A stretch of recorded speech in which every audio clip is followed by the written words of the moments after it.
এই যে শোনো, আমি তাসকিনের মতো সবার ক্রাশ না, আশরাফুলের মতো তোমার জীবন থেকে হারিয়ে যাব না।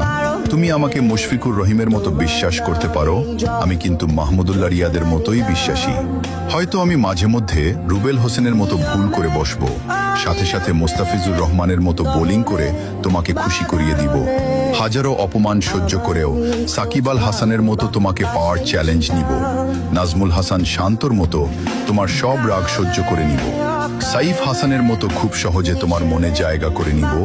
তোমার সাথে কখনো তানজিম সাকিবের মতো চোখ রানিয়ে কথা বলবো না। তোমার মন খারাপ হলে মেহেদি হাসান মিরাজের মতো নেচে মন ভালো করে দিব। তোমাকে নিয়ে কেউ বাজে কথা বললে লিটন দাসের মতো প্রতিবাদ করব। আমি হয়তো আপিপের মতো কিউট না, নুরুল হাসান সোহানের মতো হ্যান্ডসাম না, আমি হয়তো তাওহিদ হৃদয়ের মতো রোগা, কিন্তু আমি মাশরাফি মর্তুজার মতো লয়াল। বাংলাদেশ ক্রিকেট ফ্যানদের মতো তোমাকে পাওয়ার অপেক্ষায় থাকবো সারা জীবন। তোমাকে পেলে আমি বাংলাদেশ বিশ্বকাপ জয়ের মতো উদযাপন করব।